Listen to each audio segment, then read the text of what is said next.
Berpegang kepada prinsip, jika melakukan sesuatu perkara, haruslah bersungguh-sungguh dan penuh minat.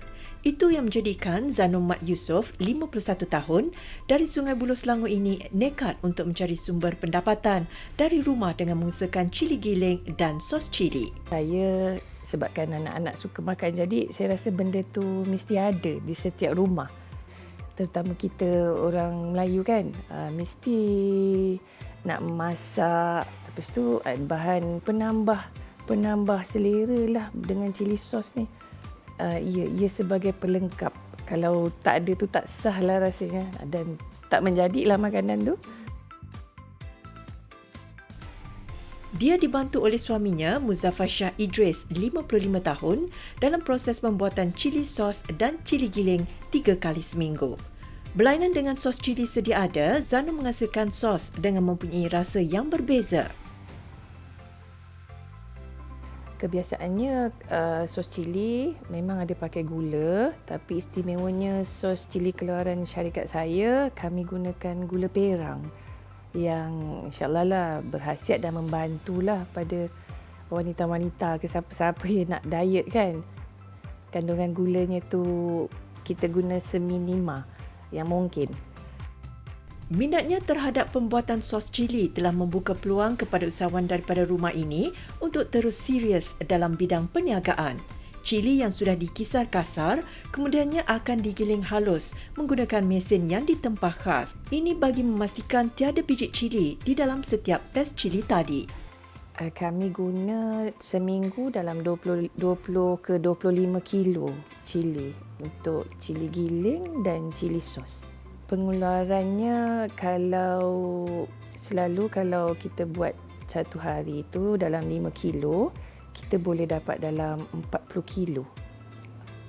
Pengeluarannya dalam seminggu insyaAllah dalam 500 botol.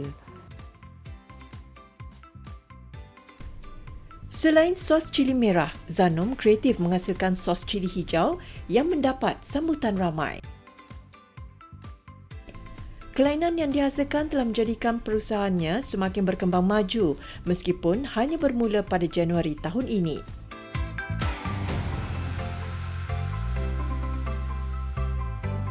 Cabarannya kalau saya nak dapatkan bekalan, kadang-kadang kalau dalam keadaan hujan, saya susah nak dapat bekalan cili hijau.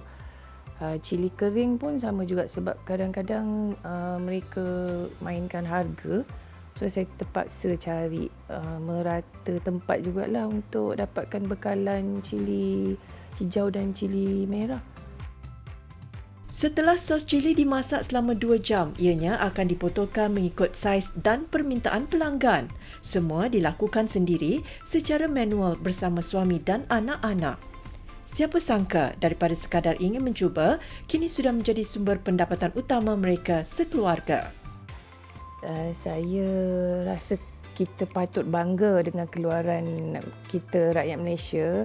Di samping itu, kita dapat membantu anak-anak muda untuk menaikkan ekonomi mereka, dapat membantu mereka dalam bidang perniagaan keluaran kita Malaysia dan membantu ekonomi jugalah untuk kita kurangkan import barang-barang luar.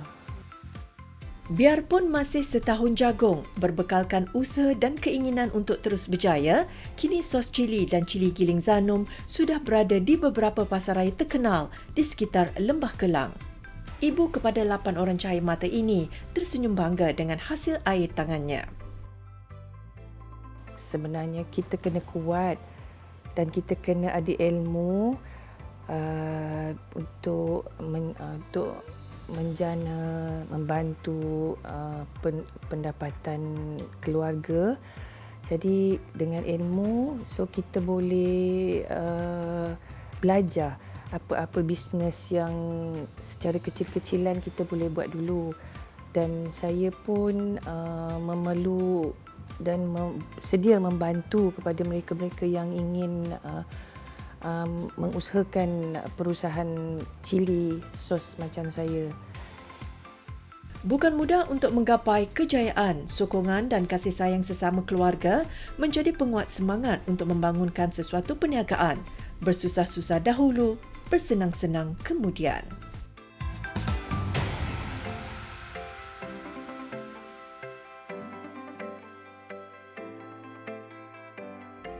Sentiasa berfikiran positif, lapangkan dada dan menerima apa sahaja dengan hati yang terbuka. Teruskan kesihatan anda bersama kami, duduk di rumah dan lakukan pelbagai perkara yang bermanfaat bersama seisi keluarga. Seperti biasa, jangan lupa layari laman Facebook atau Instagram kami TV3 Nona, dan jika anda mempunyai apa sahaja pandangan ataupun komen, bolehlah emailkan kepada kami di nonatv3@gmail.com. Wanita inspirasi semua, kita jumpa lagi pada minggu hadapan. Saya Mira Fuzah. Assalamualaikum.